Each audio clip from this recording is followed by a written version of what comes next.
Bonjour YouTube, bienvenue pour ce débrief de la dernière manche 2024 du CFD.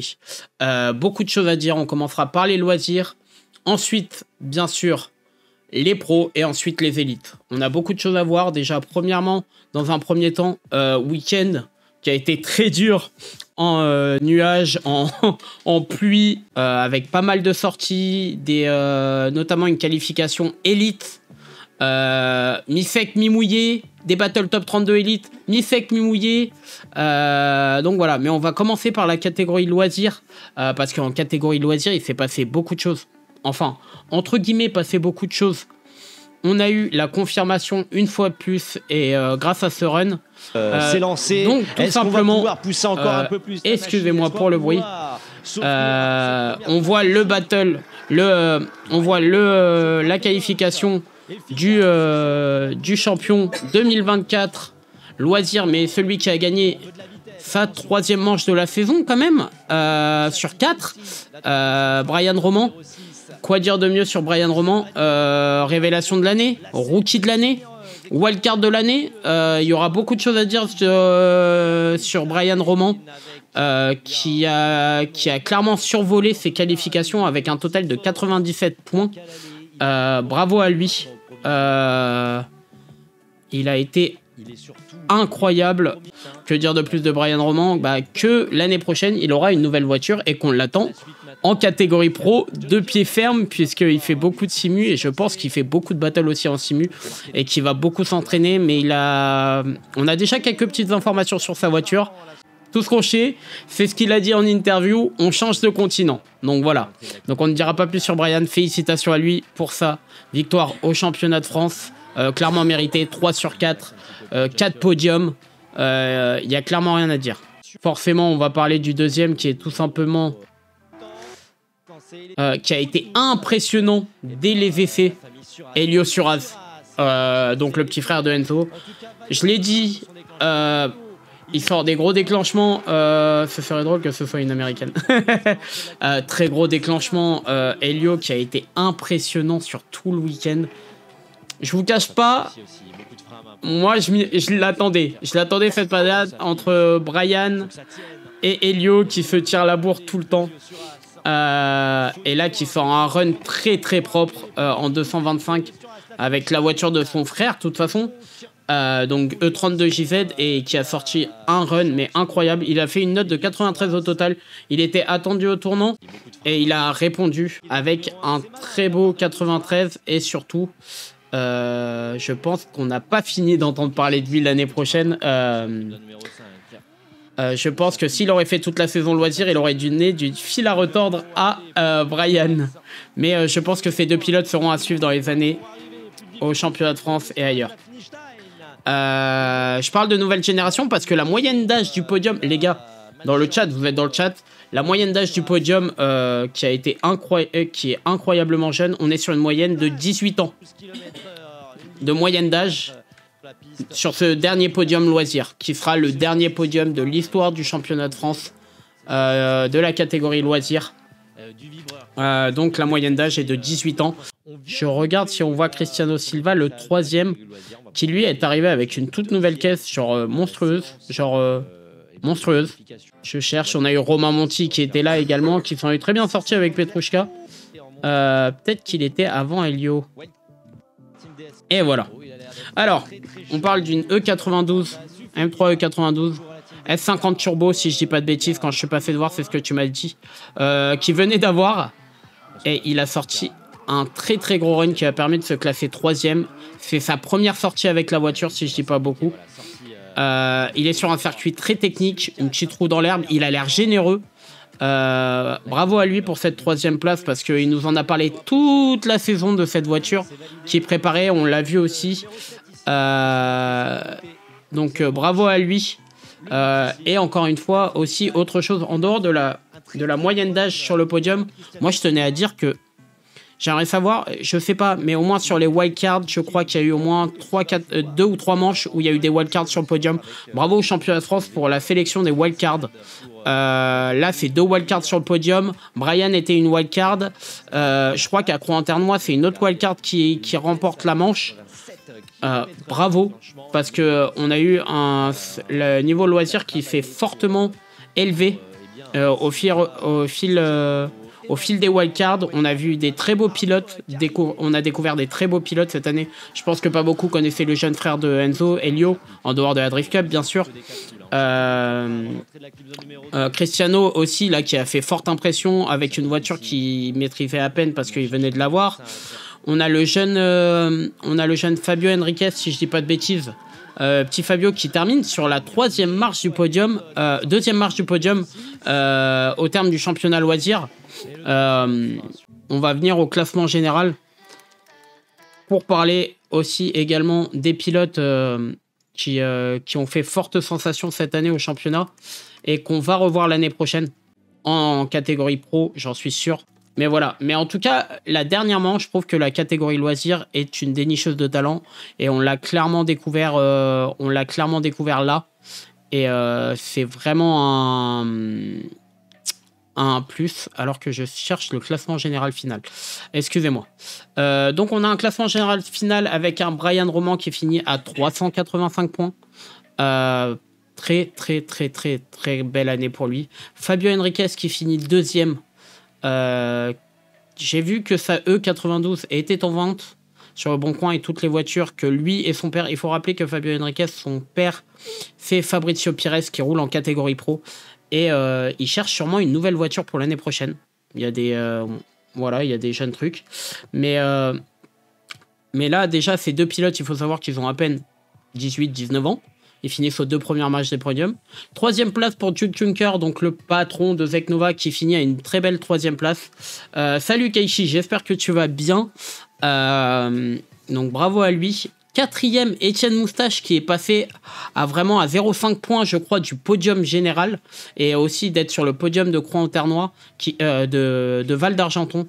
Bravo à Etienne Moustache. Je pense que Etienne Moustache, il faut parler d'Etienne Moustache parce que pour moi, il a clairement montré que il s'est inscrit sur la saison et qu'il a clairement montré qu'il était là sérieusement. C'est pas un coup de pub. Il a fait un gros podium. Il a fait un podium. Là, il échappe de peu au podium et il échappe aussi au podium du général. Sachez que Etienne Moustache, l'année prochaine, il a déjà assuré qu'il serait là en pro. Avec quelle voiture, on ne sait pas. Mais il faudra faire attention avec Etienne Moustache parce que je crois que le drift lui a plu. Et je pense que l'année prochaine, il faudra compter sur lui en pro aussi. Et faire attention clairement à Etienne. Donc bravo à lui pour sa saison, pour cette première saison et aussi pour sa saison de rookie parce qu'il a été incroyable.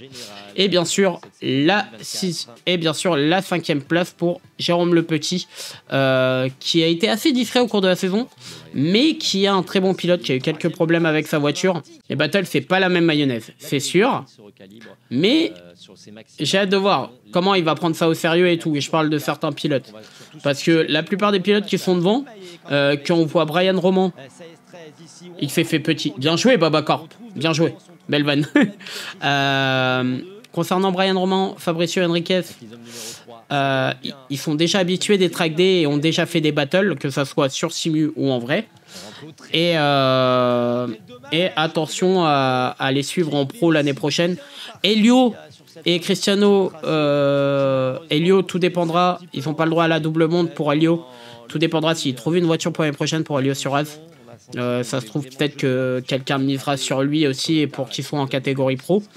Et bien sûr le petit dernier Cristiano aussi, que j'aimerais bien voir en pro, même en wildcard l'année prochaine si il passe pas sur la saison. Donc voilà, hâte de voir tous ces pilotes qui ont été en wildcard cette année passer directement dans la catégorie pro l'année prochaine, parce que je pense qu'il va y avoir beaucoup de demandes en pro l'année prochaine et ça va être très dur de désigner que 24 pilotes. Donc voilà, et ensuite on finit le podium avec Sami Haroug, qui malheureusement, malgré sa victoire à Croix-en-Ternois, n'a pas été assez régulier sur la saison. Donc on vient à Gaël Maillet, qui a fait une saison pas très loin du podium et qui malheureusement s'est totalement foiré sur la manche du Val d'Argenton, qui a coûté très cher puisqu'elle perd 4 places quand même. À voir si elle sera en pro, comme Steve Marien qui a fait des belles choses cette année. Gaël et Steve Marien qui sont un peu comparables parce qu'ils ont fait des belles choses cette année, mais ils n'ont pas su concrétiser. Johan Duchossois qui finit une très belle 9e place pour sa première année de drift tout court. Et Nuno Costa qui finit à la 10e place. Donc voilà pour la catégorie loisirs. C'était la dernière catégorie loisirs.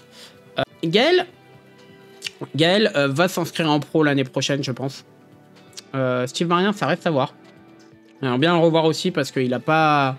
Il a fait un petit podium, mais c'était pas avec sa voiture. Donc voilà, reste à voir. Les deux en catégorie pro, les places vont être très chères en catégorie pro, hein, parce que j'ai d'autres noms en tête qui ont fait des wildcards en pro qui l'année prochaine pourraient venir.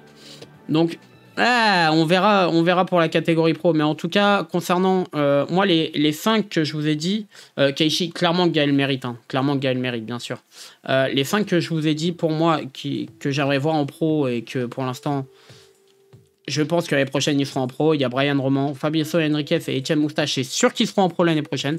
Et concernant Cristiano Silva et Elio Suarez, moi, c'est les personnes que j'aimerais bien voir en pro l'année prochaine. Voilà, parce qu'ils m'ont fait une forte impression, surtout le week-end. Bien sûr, il y a d'autres noms. Mais voilà. Sur YouTube, n'hésitez pas à nous dire ce que vous avez pensé de la catégorie loisirs sur toute la saison et surtout sur cette dernière manche qui nous a clairement prouvé que la catégorie loisirs était... des nicheurs de talent. Non, en tout cas, elle va nous manquer. Elle aurait eu besoin d'une restructuration. En fait, c'est soit elle disparaissait, soit une restructuration pour moi. Je trouve ça dommage pour la double monte que ça augmente le budget pour une seule et même équipe qui roulerait dans 2 catégories différentes. Je suis d'accord, Thibaut, mais maintenant, s'il y aurait une double monte aussi, t'as 2 fois plus de possibilités de casse. Et ça veut dire que, imaginons, Elio joue une manche en pro et il s'est bien qualifié et il attend le top 16. Et si Enzo casse, le week-end est fini pour tous les deux. Donc voilà pour la catégorie loisirs. Merci à cette catégorie loisirs qui nous a fait découvrir beaucoup de talents, qui aujourd'hui sont même en élite. Kevin Josou, qu'on parlera tout à l'heure, mais qui est passé par la catégorie loisirs. Guigui qui est passé par la catégorie loisirs. Salut la mousse. Et puis voilà, donc merci à la catégorie loisirs. Et merci pour les travaux en tout cas pour la catégorie loisirs. On va passer à la catégorie pro où il y a beaucoup de choses à dire sur la catégorie pro. Parce que ça a été on va commencer par les qualifications qui se sont passées sur le sec. Donc la catégorie pro, comme vous l'avez vu dans notre réel, qui était la seule vraiment catégorie où il y avait encore beaucoup de suspense. 4 pilotes pouvaient être champions encore. Bref, il y avait Stoekli, le Suisse, vainqueur de 3 qualifications sur 4. Avant cette manche, on a eu Vincent Ferreira qui est à la 3e place avant cette manche, qui a un peu moins de 100 points de Stoekli. William Pell qui est à 50 points. Et Dylan Kenak également, qui était un peu loin, mais qui pouvait toujours remporter ce titre. Donc ça allait être une grosse bagarre. Et on a vu qu'il y a eu plein de rebondissements. Et finalement, on a eu un suspense assez court au cours des battles. Puisque... Stoekli a déjà signé, alors que je lis le chat, entre les élites qui vont repartir en pro et tous ceux qui auront leur place, limite à 24, va falloir faire du ménage. Ça va être très dur. Hein. Je pense que ça va bien se prendre la tête pour la catégorie pro l'année prochaine. Parce qu'on a vu, et je pense qu'elle peut encore augmenter de level l'année prochaine. Donc voilà, Vincent Ferreira qui au final se retrouve en pro. Ouais, aussi, ouais. Il y a eu tellement de noms qui sont passés par le loisir que voilà. Donc on attaque la catégorie pro. Donc Séverin Stoekli, qui a été tout simplement incroyable une fois plus, qui s'est assuré les points de la qualification. Encore une fois, on va voir ce run. Donc un gros contre-appel. Il adore le circuit du Val d'Argenton. Clairement, en qualif, Séverin Stoekli était au-dessus du lot cette année. Il faisait des qualifications limite élite. Ça m'aurait pas étonné de le voir sur certaines manches dans le top 10 élite avec cette notation. Donc on a eu aussi sur une piste totalement sec, les pros ont été assez épargnés par la météo. Donc voilà, et donc qui assure clairement les points en qualification en finissant numéro 1. Je crois que juste après ses qualifications, il a un peu plus de 100 points d'avance ou sur son dauphin. Donc il a assuré, c'est là où il a assuré en fait. Ensuite, pour les autres qualifications, on a eu des qualifications assez marquantes. Je vous mets en plus grand pour que vous voyez. Avec Eric Girard qui signe un très gros retour à la 2e place. Pascal Lie à 3e, 4e, Benoît Berton. Ensuite, Vincent Ferreira qui se qualifie bien à la 5e place, attention. Maximilien Perrault qui se qualifie à la 6e place. Denis Bertrand, 7e place. Ramos, 8e. Xavier Diebol, 9e. Loyonnais, 10e. William Pell qui se qualifie 11e. qui fait là où il a pêché au niveau des points parce qu'il a perdu beaucoup de points en se qualifiant que 11e. Fabrizio Pires à la 12e place, Ribeiro à la 13e place, Bronzino 14e, Tudor Shortan 15e et Dylan Kenak qui se sauve pour cette bataille sur le podium parce que s'il ne serait pas qualifié, il aurait très bien pu sortir. Et on voit qu'il y a bien 0,2 points entre les deux, entre Kenak et Comping qui malheureusement est le premier non qualifié. Modui derrière, Da Silva, David Meunier, Karatas, Rinzo et Dimitriou non qualifiés. Donc voilà pour les qualifications pro qui nous a donné des top 16 assez improbables. Donc à ce moment-là, Stoickley est toujours premier, William Pell est toujours deuxième, donc statu quo au classement. On a eu un top 16 assez incroyable. Je vais prendre à chaque fois une ou deux battles par tour. On a eu Stoickley contre Dylan Kenak. On va s'attarder sur ce battle parce qu'on va voir c'est là où Stoickley aurait pu perdre le titre en se faisant éliminer par Dylan Kenak. On a eu Ramos contre Diebold, on a eu Berton contre Ribeiro, un Vincent Ferreira contre un Fabrizio Pires, qu'on reviendra dessus aussi parce que ça a été une erreur assez bête de Pires, mais c'est sur le premier run que je veux revenir parce qu'il s'est passé pas mal de choses. On a eu Pascal Lia contre Bronzino, très intéressant. Maximilien Pirot contre William Pell, Denis Bertrand contre Loyonnet et un Shortan Eric Girard. Des battles assez imprévisibles comme toute la catégorie pro cette année. Donc on va revenir sur le premier battle des top 16 qui a vu s'opposer pour lui. Et quelque part, au-delà de gagner cette Stoickley contre Dylan Kenak. Stoickley qui démarre en lead. Stoickley, on le sait très bien que les battles n'ont pas été son poids fort sur toute l'année, voire pas du tout. Il s'est beaucoup entraîné en suiveur. Le vendredi, ça allait très bien. Et là, il affronte un Dylan Kenak qui en battle est incroyable. Alors là, il a replu bien sûr, là, il commence sur piste mouillée. La piste était clairement en train de sécher. Très dur. On voit une erreur de Dylan Kenak. De Dylan Kenak sur le clip 2 où il arrête totalement de drift. Mais Stoickley a fait une erreur également. Je ne sais pas si vous l'avez vu. Il a fait une très grosse erreur entre le clip 3 et 4. Dites-moi dans le chat pour ceux qui se remarquent. En attendant, on va voir le battle retour entre Stoickley et Kenak. Là, on le voit peut-être un peu mieux. Je vais vous laisser. Donc là, on voit clairement Dylan Kenak qui arrête le drift. Et là, on a un Séverin. Et Séverin, on voit très bien juste avant. Non, il a pas grip avant de déclencher. Pas du tout. En fait, l'erreur de Stoickley, drift en sens opposé, exactement. Et je vais vous montrer pile à l'endroit. Le drift en sens opposé, c'est 0. Et je vais vous montrer pile à l'endroit où on voit clairement que la voiture de Stoickley fait ça avant de faire ça. Et en fait, elle a drifté dans un sens avant de drifter dans l'autre, comme s'il avait fait. Et c'est là.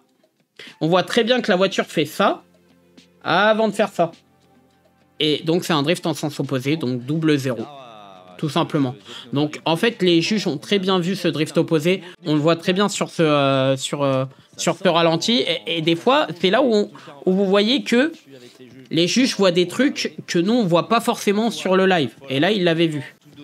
Ça m'avait donné l'impression d'un regrip. Non, c'est pas du tout un regrip, mais c'est un drift en contresens. Et c'est 0. Et sur le battle retour, on a tout simplement un Dylan Kenak qui déclenche très fort, mais un Séverin Stoickley qui reste un peu loin, mais qui va se faire avoir encore une fois. Et qui va, je crois, si je dis pas de bêtises, va au grip. Qu'est-ce que j'ai noté?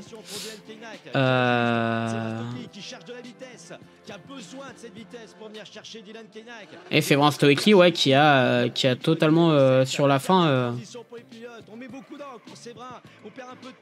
Et Séverin qui derrière a fait quelques bêtises. Et voilà. Qui fait quelques erreurs sur le battle retour. Et en fait, il était à 0-0 après le premier run. Mais en fait, pour moi, Dylan Kenak fait un meilleur lead et beaucoup plus chassable que Séverin Stoickley. Donc Séverin qui se fait encore avoir sur des erreurs. Il faut pas oublier que c'est sa première saison complète.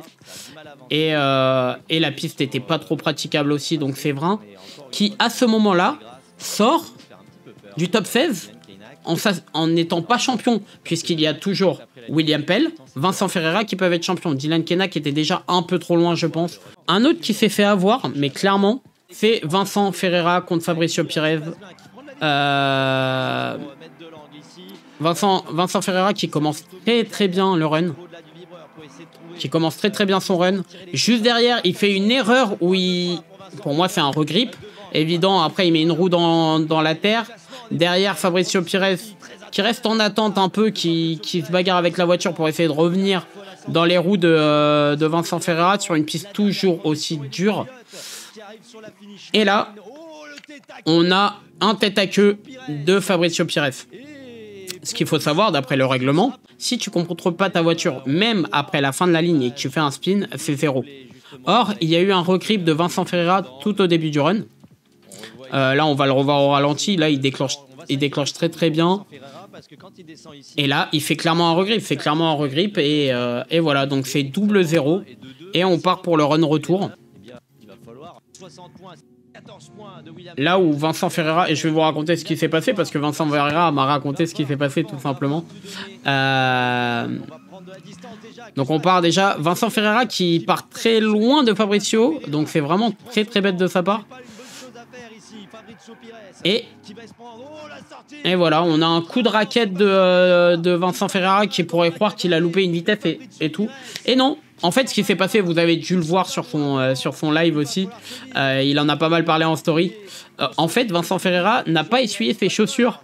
Ouais, voilà, la pédale d'embrayage, voilà. En fait, il n'a pas essuyé ses chaussures avant de rentrer. Il faut savoir que les paddocks étaient boueux. Et il n'a pas essuyé ses chaussures juste avant et son pied a glissé sur la pédale d'embrayage. Et en fait, il n'a pas pu embrayer. Et en fait, il est resté câble. Et donc, la voiture s'est éteinte. Et voilà. Et Vincent, malheureusement, a perdu le titre sur cette erreur. C'est vraiment dommage pour Vincent Ferreira parce qu'il a fait une très bonne année. Il fait un peu réveiller tard. Il s'est réveillé à Calmont seulement. Et s'il serait réveillé avant, je pense qu'il aurait eu plus d'armes pour battre pour le titre. Je sais pas si c'est le stress ou la pression qui lui a mis ça, mais il a fait une très bonne saison, mais en dessous de ce que, en tout cas chez Drift Actu, on le sait de quoi il est capable, et je pense que l'année prochaine, s'il va en élite, je sais pas du tout s'il ira en élite, tout dépend d'une question de budget, etc., les pneus en 265, ce qui va faire des modifications, la question va se poser. Très belle saison de Vincent Ferreira. Donc voilà, donc on a eu un top 16 assez ouvert. Donc on se retrouve avec un top 8. Donc Dylan Kenna qui a éliminé Stoekli contre un Xavier Diebold qui avance en éliminant Boris Ramos sur une erreur. Benoît Berton qui avance contre Ricardo Ribeiro qui va affronter Fabricio Pirez. On aura Pascal Lia contre William Pell, où pour rappel William Pell est toujours en course pour remporter le titre. Et là, à ce moment-là, on fait les calculs au sein de Drift Actu et William devait au moins faire la 3e place pour remporter le titre élite et c'était le titre pro, excusez-moi, le titre pro, et c'est tout à fait faisable encore. Concernant le dernier top 8, ça sera un Florent Le Lyonnais qui a fait le petit top 7 du top 16, et on reviendra plus tard sur Florent Le Lyonnais parce que je vous en ai trop parlé cette année, mais on y reviendra un peu plus tard, contre Eric Girard. Et le battle auquel on va s'intéresser sur ces top 8, ça va être le Pell Lia, forcément, parce qu'on a beaucoup de choses à dire sur William Pell aussi et sa saison. Un gros adversaire pour William Pell. Clairement, un très gros adversaire. Pascal Lia sur la saison, personne ne voulait tomber contre lui en battle. Et William qui rate totalement son déclenchement, qui est très derrière Pascal Lia, qui va payer très cher cette erreur, clairement. La série 1 qui avance derrière, et William qui a du mal à remonter sur Pascal Lia. Je ne sais pas ce qui s'est passé au début du run. Je ne sais pas si William est dans le chat encore et pourra nous en parler peut-être. Il y a une petite roue dehors pour Pascal Lia. Mais très belle transition de la part des deux. La piste est toujours aussi grasse, toujours aussi mouillée. Une piste très capricieuse ce week-end. Vraiment. Donc là, clairement, avantage pour Pascal Lia sur l'allée. Pascal Lia était régulier, ça annonce que du bon. Son retour, pour moi, son retour en catégorie pro est très bonne. Il a fait un très bon retour, Pascal Lia, en catégorie pro. Il finit malheureusement au pied du podium, mais ça a été, il a fait des très très bonnes battles cette année. Il a manqué un peu de régularité en qualification peut-être. William Pell qui démarre beaucoup mieux son deuxième run. Mais derrière Pascal Lia qui est vraiment très agressif sur le deuxième clip. Une petite différence sur le clip 3. Et ensuite Pascal Lia qui revient coller un peu la S13 de William Pell. William Pell qui va coûter, son erreur va lui coûter très cher. Puisque Pascal Lia va l'emporter malheureusement sur un très beau lead. Tout simplement, les juges vont décider, si je dis pas de bêtises, meilleur lead pour Lia. Lia a fait un meilleur lead et il a moins sacrifié la ligne que William en suiveur. Tout simplement, donc une victoire logique de Pascal Lia qui élimine toutes les chances de William Pell pour devenir champion. Et donc à ce moment-là, Severin Stoecli est clairement le champion 2024 de la catégorie pro. C'est dommage qu'on n'a pas eu plus de suspense. Je vous cache pas que je suis un peu resté sur ma faim par rapport à cette catégorie pro parce qu'il va avoir un statu quo. En fait, ça va rester dans les mêmes sens. William qui sort un peu dégoûté. C'est le prénom qui fait tout. et donc voilà, donc William qui est très déçu. Un battle d'anciens, mais Pascal Lia qui continue sa route en top 4, qui va affronter Florian Loyonnais. Le top 4 nous a donné des belles choses aussi, hein, vraiment. On a eu, de toute façon, cette année sur les top 4, on a eu beaucoup de choses différentes en pro. Donc là, on a un Xavier Diebold qui s'est débarrassé de Dylan Kenak. Et Xavier Diebold, j'en parlerai à la fin en finale, qui va affronter Benoît Berton qui est enfin en top 4. Benoît Berton est aussi un pilote qu'on attendait beaucoup avant ce début de saison et qui mérite mieux au point de vue de son talent, puisque là il ressortait d'un top 3 Nürburgring Cup là en Pro 2. Et c'est vraiment dommage pour lui. Et l'autre demi-finale aura lieu entre Pascal Lia et Florian Loyonnais. On va s'intéresser à la première demi-finale entre Benoît Berton. Diebold a pris les manches du CFD pour des trainings pour faire tous les buttons qu'il avait pu faire. Alors ça, on y reviendra après concernant Xavier Diebold. Donc la première demi-finale entre la Supra et la E92, tellement connue de Xavier Diebold. Très gros déclenchement de Benoît Berton. Derrière, Xavier Diebold se bat pour revenir et forcément il a plus de puissance, donc il s'en sort très bien. La Toyota Supra qui a des chevaux et la E92 pareil. El Chiru Juin, bonjour à toi, bienvenue. Et voilà, mais Xavier Diebold qui fait un très beau chase derrière, qui se bat un peu avec la voiture, mais qui fait un très beau chase. En tout cas, on revoit le très beau déclenchement hein, de Benoît Berton. Benoît Berton qui est un très bon pilote et qui l'année prochaine, je pense, reviendra en pro. Bravo à lui.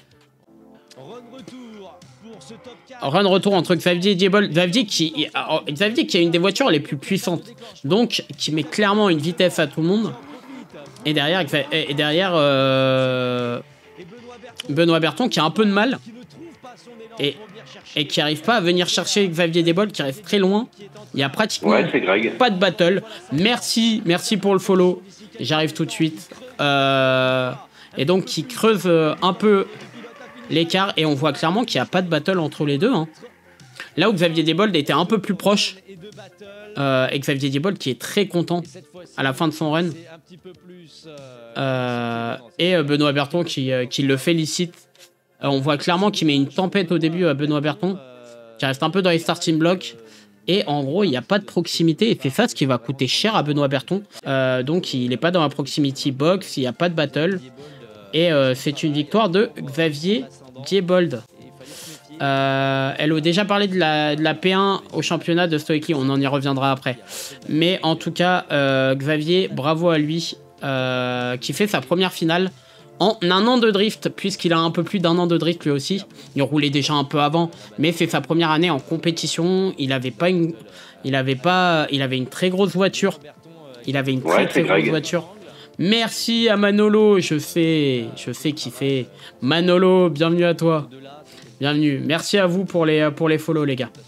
Merci à vous. Donc voilà. Et on va parler de la du deuxième top 4 qui là était un peu plus compliqué. Parce que indécis. Hein. Il faut savoir qu'on a un Pascal Lia qui roulait très très bien. Et on a un Florian Loyonnet qui a totalement changé de mindset par rapport au début de la saison. Dans le sens que Florian Loyonnet était très stressé en début de saison. Il a eu beaucoup de pression. Et là, sur la fin de saison, malheureusement, il déclenche très très loin. Mais Florian Loyonnet qui remonte très vite sur Pascal Lia. Là où Pascal Lia, je pense que au niveau du châssis, il y a encore du travail à faire pour qu'elle soit un peu plus rapide. Et Loyonnet qui rattrape totalement son retard et qui fait un très très gros chase, qui est en attente derrière le pilote bordelais. Et Loyonnet qui fait un très beau chase, malgré son début de run où il est très très loin. Donc voilà, très très beau run de la part de Loyonnet qui montre enfin ce qu'il vaut. Il faut pas oublier que Loyonnet, sa E36 n'est pas une coupée. J'ai loupé la vitesse au début du run. Donc Loyonnet a perdu sa vitesse au début du run. Merci. Donc voilà, donc la BMW de Loyonnet n'est pas une coupée mais une berline, donc un peu plus de poids et un peu plus lourde, et on l'a vu que ça lui a pêché sur les tracés power sliding cette année malgré le fait qu'il avait de la puissance. Donc l'IA qui a été très lent sur le premier run et qui a permis à Florian de le voir, de le rattraper. Le run retour, Loyonnet, son point fort, c'est clairement ses leads. Il fait des leads très très propres. Et là, au Val d'Argenton, ça s'est clairement vu. Il est très très rapide, l'IA qui a beaucoup de mal à revenir sur son leader. Et Loyonnet qui est très très rapide, qui fait un très très beau run.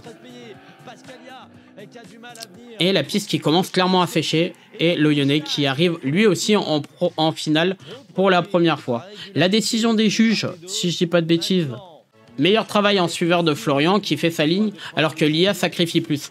Donc Florian a fait un meilleur travail en suiveur et les run leaders, je crois que Florian sur l'ensemble des deux battles était un peu plus meilleur. Bravo à lui parce qu'il a battu des beaux cadors de la catégorie. Mais voilà, en tout cas très très belle finale alléchante entre Florian Loyonnet et Xavier Diebold, est totalement inédit puisque c'est les deux premières participations de ces pilotes. Donc ça va être une très belle finale qui va durer pas très longtemps. Florian Loyonnet qui est dans les parages a monté en puissance au fil de la saison et termine très bien cette saison comme Xavier Diebold. Donc on va passer directement à la finale qui va pas durer longtemps malheureusement. Sur le papier, cette battle elle était alléchante parce que c'était deux styles différents. Et voilà, après Florian m'a raconté ce qui s'est passé. Mais voilà, donc on avait clairement deux styles différents et je pense que les deux pouvaient gagner.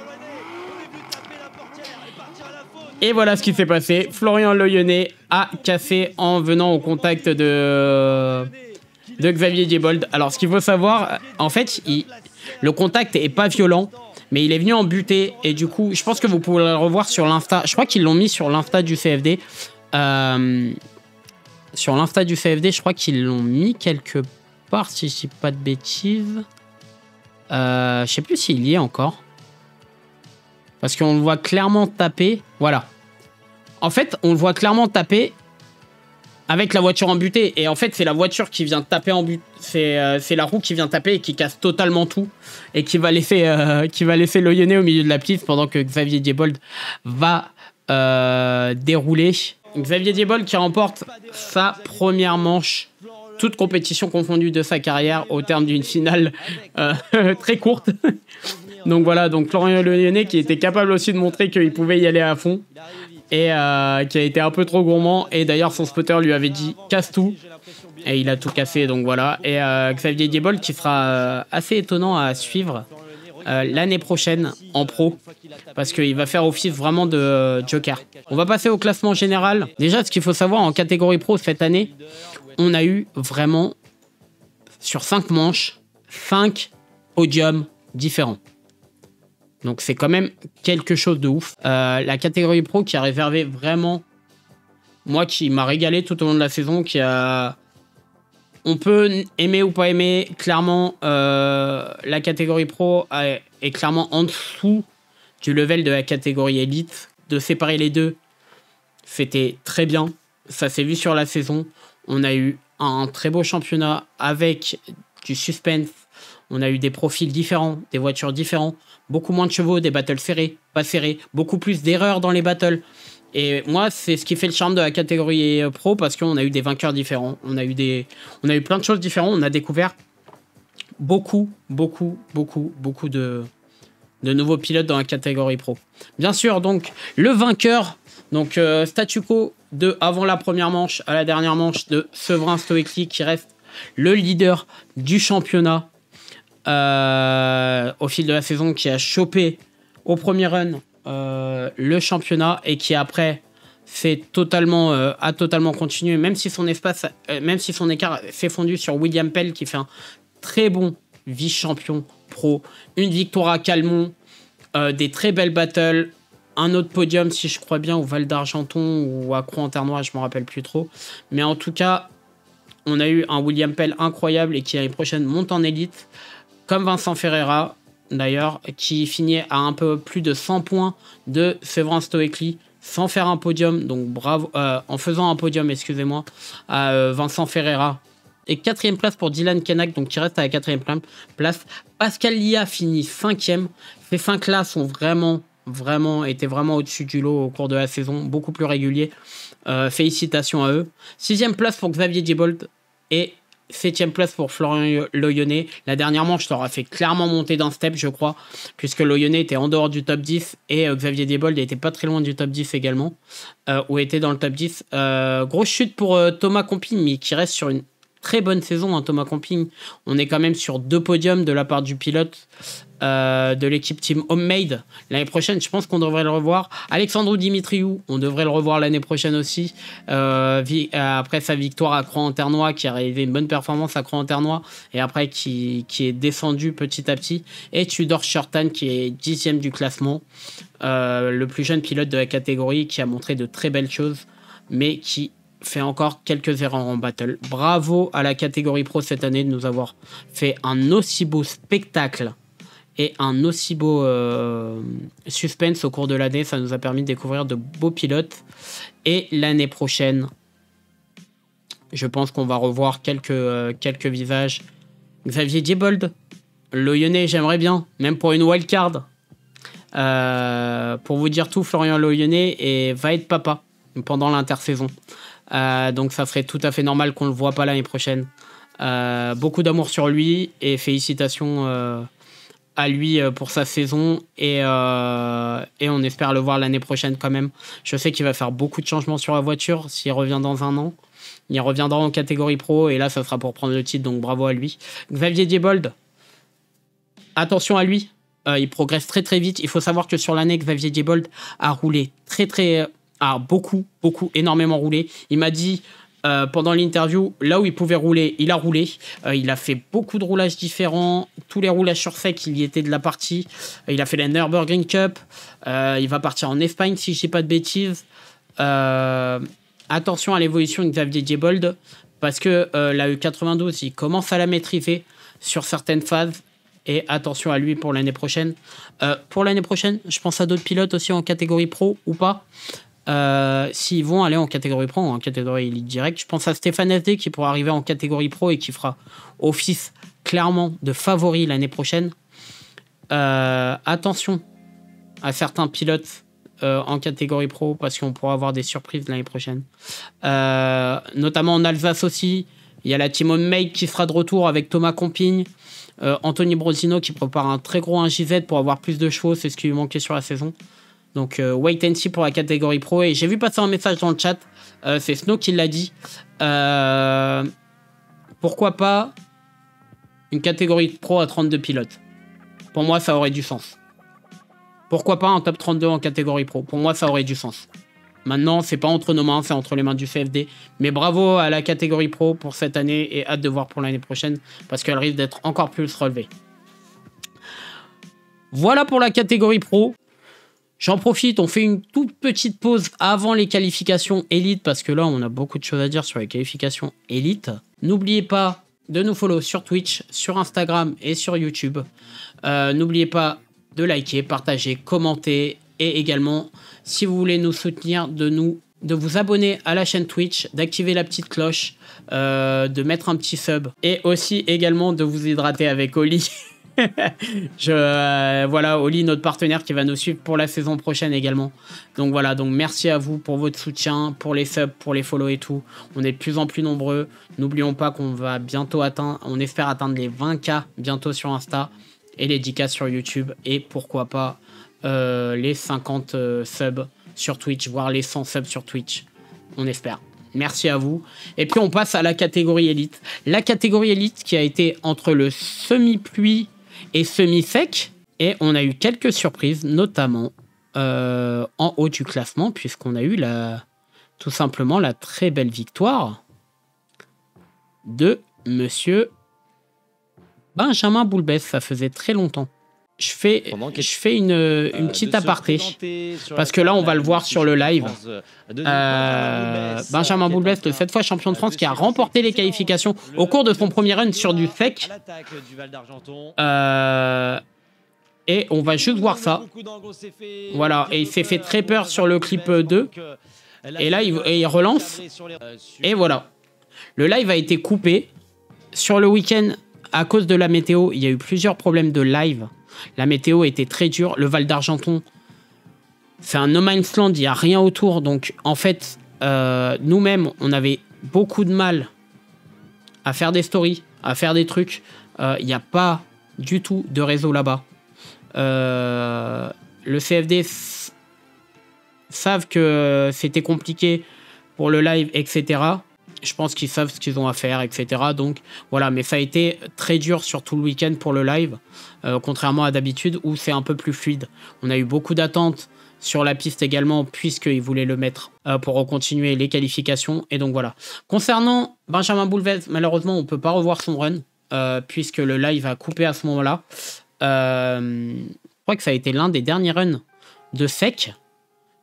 Sur la piste, il sort avec une ligne de 27. Attendez, on va voir les notes. Concernant Benjamin Boulbès, les notes des qualifications sort avec un 96.10 devant un Jem Fourel qui a fini deuxième, qui lui aussi a roulé sur le 7 à 95. Un Michael Lahaye qui finit troisième et un Jason Banet qui a fini quatrième. Jason Banet qui a fait quatrième sur le mouillé. En fait, et tous ceux après sont descendus. Les runs sur le sec et les runs sur le mouillé, il y a eu clairement une différence de notation entre les deux pour moi. Peut-être pour vous aussi. Donc il y a eu clairement, c'est un peu bizarre que la télémétrie ne s'adapte pas aux conditions. Alors ça c'est la grande question que j'ai pas posée au juge malheureusement. Mais là on a vu des ornières se créer. Il pleuvait grave, point de vue des notations, on a vu des zéros passer, je crois qu'il n'y a eu presque pas eu de changement dans les qualifs sur les premières places. Pendant très longtemps, on est resté sur un truc comme... c'est vraiment très dur, on voit là le run d'Anthony Rocci qui va finir 32e, un peu dommage, mais on a eu des très belles surprises. On va revenir sur le run de Jason Banet, et c'est grâce à son run à la 4e place. On va tenter l'amélioration. Jason Banet qui fait un run totalement surmouillé avec un très gros déclenchement, etc. Donc honnêtement, il vient avec ça sécuriser le titre parce que Mathias Locatelli avait fini en bas du classement. Je crois qu'il finit 28e si je dis pas de bêtises. Et Jason sort un très très gros run sur le mouillé. Donc voilà, maintenant, le run de... On peut pas voir le run du vainqueur des qualifications. On n'a pas pu le voir. Là, on a juste vu qu'il a fait une erreur en début de run. Donc voilà, donc on se retrouve quand même avec un classement... on se retrouve avec un classement très étonnant avec Benjamin Boulbès premier, deuxième, Jem Fourel, Michael Lay troisième, Jason Banet quatrième, Lou Fourel cinquième, sixième place pour Kalin Chortan et Gel septième, Hirschi huitième, Guigui 9e et Kevin Josu 10e. Ce qu'il faut savoir, c'est que sur les runs là qu'il y a eu, je crois qu'il y en a 7 qui ont été sur le sec et 3 qui ont été sur le mouillé. Donc Kevin Josu, Guigui, j'en suis pas sûr, et Jason Banet. Donc voilà, après ça n'a pas changé grand chose sur le truc, mais ça nous a donné surtout des battles très intéressantes pour les top 32, surtout une affiche qui a été marquante clairement. Alors attendez, je le prends. On a eu donc en gros qualifié 32e Anthony Rocci qui avait peur pour sa 3e place parce que Nikitin s'était qualifié mieux que lui, et on va voir que justement ça va beaucoup jouer entre les deux. Donc Benjamin Boulbet contre Anthony Rocci, Damien Vantige contre Fred Wivet, un Andrew Hirschi qui s'est bien qualifié pour son retour au CFD contre un John Kastasi qui s'est qualifié 25e avec cette E92 monstrueuse. L'affiche des top 32 qu'on va voir et qu'on va s'intéresser de près, Jason Banet contre Mathias Locatelli. Une autre wildcard qualifiée, Nicolas Delorme contre Jouard. On va avoir un Lou Fourel contre Lagalif, un Karim Jahan contre Lavedan sur sa E30, puisque sa E92 à Lavedan ne marchait pas malheureusement.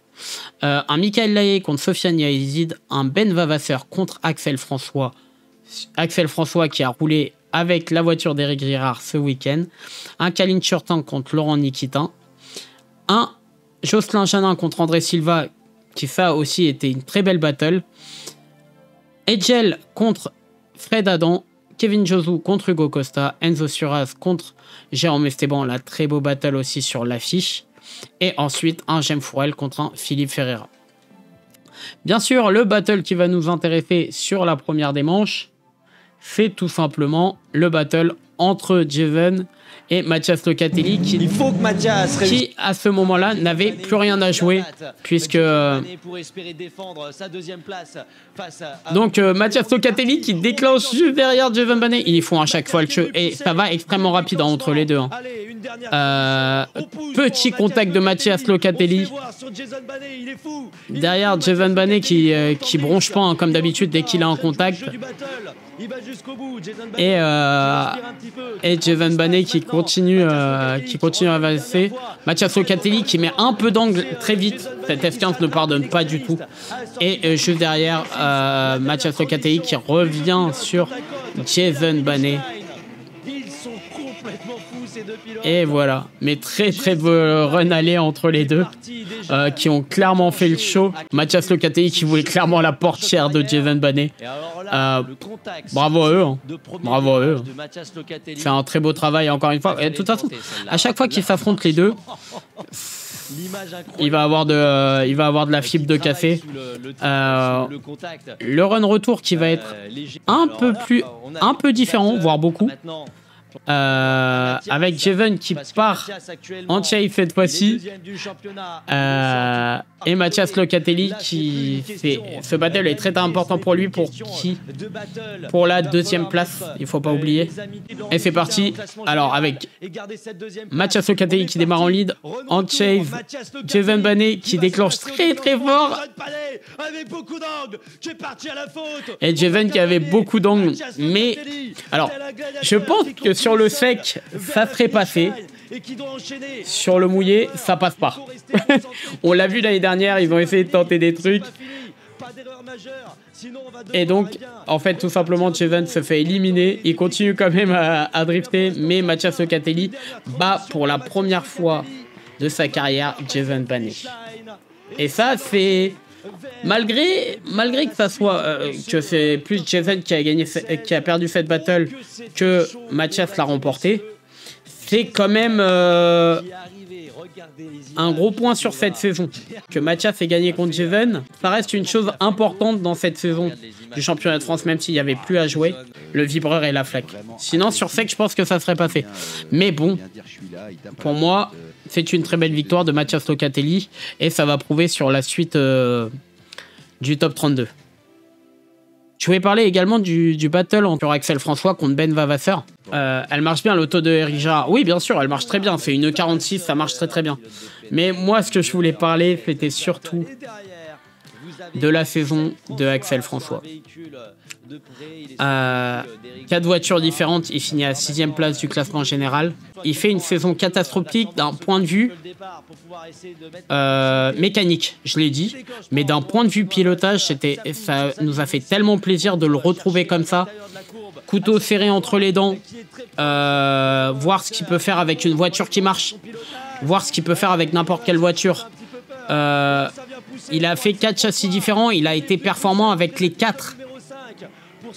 Axel François qui n'hésite pas à casser les voitures qu'on lui prête et qui montre qu'il est toujours là. Attention à lui la saison prochaine. S'il revient avec la Corvette, il sera là. S'il revient avec la GT86, il sera là. S'il revient avec la S13, il sera là. Axel François est aujourd'hui clairement l'un des pilotes, l'un des meilleurs pilotes français avec le plus d'expérience. Et bravo pour sa saison parce qu'il a été incroyable. Ça n'a pas dû être facile mentalement déjà. Mentalement, déjà la Corvette avec laquelle il fait juste une petite manche, même pas une qualification et qui préfère préserver justement pour éviter la casse moteur.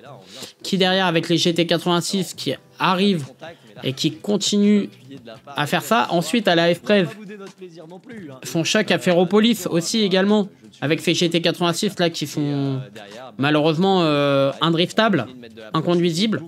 Et la F13 qui... Et même sa F13 qui a encore la forme qu'on a vue à Calmont en finale.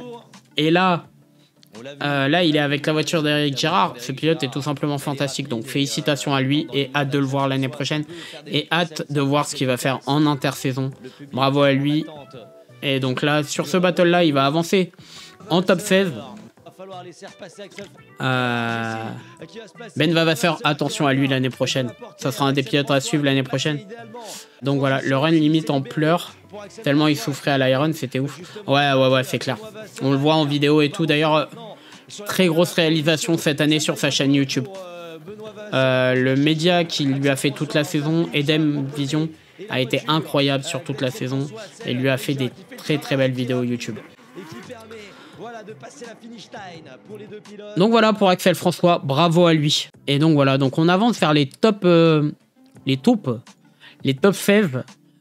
Donc on a eu Anthony Rocci qui s'est défait de Benjamin Boulbès, Fred Wivet qui fait son 2e ou 3e top 16 de la saison en éliminant Damien Van Tischm, désolé si j'étorque ton nom. Dion Castasi contre Guillaume Glio, là incroyable aussi de retrouver Guigui et Dion en top 16. Guigui, on va en parler peut-être en top 8. Je voulais en parler en top 8 parce qu'on reviendra sur sa saison. Mathias Locatelli qui s'est imposé, comme on a vu, contre Jason Banet et Nicolas Jouard qui s'est imposé contre Nicolas Delorme. Ensuite, on a eu Lou Fourel qui s'est imposé contre Lagalif et ça contre Karim Jahan. On va revenir sur ce battle parce que c'était un battle sur mouillé, mais un battle très intéressant. Et ensuite, de l'autre côté, on aura Sofiane Yazid contre Axel François, Kalin Chertan contre Janin, Fred Adam contre Kevin Josou. Malheureusement, je voulais revenir sur ce battle, mais il faut savoir que le battle entre Fred Adam et Kevin Josou a sauté à cause du live. Parce que je vais revenir sur la saison de Kevin Josou qui a été en deçà, je pense, de ses attentes. Et on en parlera quand même un peu tout à l'heure. Et un Enzo Suras, Jem Fourel qui lui promettait de la grosse bagarre. Donc on va revenir sur le battle entre Karim et Lou Fourel. Là, la piste était totalement détrempée une nouvelle fois. Sur cette affiche, il s'était déjà affronté à Calmont, il s'était déjà à la bagarre. Là, il faut affronter en top 16, sous la pluie, comme au Bourbonnais, et ça n'a pas démenti. Karim Jahan qui part un peu large. Lou Fourel qui lui a été un peu serré, justement, qui a permis de garder un peu les deux distances. Lou Fourel Karim Jahan qui revient clairement dans la portière de Lou Fourel. Lou Fourel qui fera une très bonne partie de une deuxième partie très bonne en lead. Et derrière Karim Jahan qui fera une très grosse dernière transition. Et Lou Fourel qui sort 2 roues. Qui part totalement à la faute malheureusement. Qui lui met 2-0. Qui lui met un gros 0 pour lui. Malheureusement. Et concernant, on part sur le deuxième run. Là, on voyait que la météo se dégageait, ça commençait à sécher. C'était pas non plus ouf, mais voilà. On voit que la E92 a souffert toute l'année. Et Karim Jahan qui démarre en lead. Et Lou Fourel en chase fait partie. Et un petit faux départ, hein. Je sais pas pour qui était le faux départ, mais un petit faux départ. On a eu quelques faux départs. De la part des pilotes. Ça vous laisse imaginer. Il y a la pression. Hein. Ils ont la pression, les pilotes. Hein. Karim Jahan, ils ont une très grosse pression. Des faux départs. Karim, non, c'est le feu qui a bugué. On a déjà l'avantage majeur. C'est dommage de partir. On est parti sur la suite. Maintenant, donc Karim Jahan et Lou va sortir un chase. Incroyable. Karim qui sort un très très gros lead. De toute façon, on peut pas avoir de bon chase sans un bon lead. Mais Lou Fourel qui est vraiment très très proche, qui est dans la portière de Karim. Mais Karim qui va pas faire d'erreur en fait. Qui va tout simplement pas faire d'erreur. Et Lou Fourel qui sort un chase incroyable. Et j'en profite pour parler un peu de Lou Fourel sur cette saison, parce que Lou Fourel a sorti une très très bonne saison. Il finit malheureusement au pied du top 8, au pied du top 10 au général. Il a clairement encore une très grosse marge de progression, Lou et Jem d'ailleurs, hein, les deux ont vraiment une très grosse marge de progression. Et je joins Karim avec, hein, parce que les trois vont ensemble. Ces 3 pilotes l'année prochaine vont se battre pour le top 10, voire je serais pas étonné qu'un touche le top 5. C'est des pilotes qui se ressemblent beaucoup, qui ont des voitures à développer. Et Lou, en suiveur, m'a impressionné cette année. Et Jem a sorti une très grosse saison en termes de qualification et tout. Et Karim, malheureusement, il a raté 2 manches, mais ça m'aurait pas étonné de voir Karim dans le top 10 s'il aurait fait toutes les manches. Franchement, c'est vraiment dommage pour Lou Fourel sur Battle d'avoir sorti 2 roues dehors, c'est le jeu. Et Karim qui avance vers son top 8 et malheureusement voilà. Et je pense qu'il faut échanger quelques mots bien sympas. Mais bravo à ces 2 pilotes pour cette saison. Un très gros câlin entre les 2 frérots et qui vont se mettre sur la gueule, je pense, encore pendant de nombreuses années au CFD. Bravo pour Karim et pour son top 8, puisque c'est là où il devrait être sur toute la saison. 1-1 balle au centre et on verra l'année prochaine. Karim sort 2 roues à Calmont et Lou sort 2. Ah ouais, 1-1. Ouais, c'est vrai. Donc voilà. Pour les top 16, je crois que je voulais revenir sur un autre top 16. Ah oui. Alors, effectivement, il y a un autre top 16 que je voulais voir, qui est au tout début, malheureusement, que je peux pas voir. Parce qu'il a été sauté par le live, on verra juste la décision des juges. Et ça sera une victoire nette de Fred Adam. Kevin Chozou qui sort en top 16, qui a montré un petit signe d'agacement là sur le top 16. En fait, tout simplement, il va faire une très grosse erreur. Il va sortir très large et il va se manquer de sortir une roue, justement. Il va revenir sur sa ligne quand même, Fred Adam, qui baisse sa vitesse forcément et qui permet à Kevin Chozou de se relancer. Kevin qui fait une erreur notable. Il coupe un peu la trajectoire. Frédéric de Kevin Chozou mais juste derrière, Kevin Chozou va sortir un lead. Et voilà, comme disent les juges, qui va pas rattraper son erreur du clip 2, parce que Fred Adam va pas faire d'erreur notable. Donc au niveau de Kevin Chozou cette année, je suis vraiment dégoûté pour lui en fait, parce que cette saison, il devait se battre pour le titre. Je pense qu'il a fait une saison en deçà des performances qu'il attendait. Je pense qu'il va vite faire table rase de cette saison, puisqu'il prépare, on le sait déjà, une M2 pour l'année prochaine. Sa voiture, à l'heure actuelle, la E82 est en vente, elle est en full Kevlar. Et ça risque d'être incroyable pour Kevin Chozou l'année prochaine. Ça risque d'être une saison de réglage pour la série 2 et voir comment il va s'en sortir avec la série 2 dans ces prochaines années. La E82 a très bien fait son travail sur les saisons. Il a mis du temps à la mettre au point. Mais je pense qu'il a clairement poussé dans les retranchements cette E82 et arrivé au max de ses compétences avec le setup qu'il a. Maintenant, wait and see pour 2025 sur Kevin Josu. En tout cas, il va être très intéressant à suivre quand il va monter cette F22. Parce qu'il faut savoir que Kevin Josu monte ses voitures lui-même dans son atelier, etc. Pour ses top 16. Donc ça a été une petite surprise, cette petite élimination de Kevin Josu en top 16 qui mériterait d'aller un peu plus loin. Donc on se retrouve au top 8 entre Anthony Rocci et Guillaume Glio. Guigui qui fait défait de John Castasi et Anthony Rocci qui a battu Wivé en top 16. Mathias Locatelli qui avance après avoir éliminé Nicolas Jouard qui a fait une petite erreur. Et Karim Jahan, comme on l'a vu, qui fait défait de Lou Fourel et après son erreur des 2 roues dehors. De l'autre côté, on retrouve un battle d'anciens et que j'avais dit encore dans mon réel que Axel François et Jocelyn Janin pouvaient gagner toutes les deux, qui pouvaient gagner tous les deux la manche. Et on a un étonnant top 8 entre Fred Azan et Enzo Suraz. Le battle sur lequel on va revenir au cours de ce top 8 sera Guigui contre Rocci et Locat contre Karim, parce qu'il y a une petite casse concernant Karim. Le top 8 entre Guigui et Anthony, qui moi était alléchant parce que Guigui sur cette saison, Nadège a très bien roulé. Il a manqué, je crois qu'il y a eu un round où il a eu des problèmes. La voiture commence à être vraiment fiable. Derrière, on a un Anthony Rocci qui démarre en chase bien agressif, qui a failli se déporter à l'extérieur, mais qui est bien revenu à l'intérieur, qui s'est pas fié à l'erreur de Guigui. Guigui qui sort un très beau lead malgré cette petite erreur.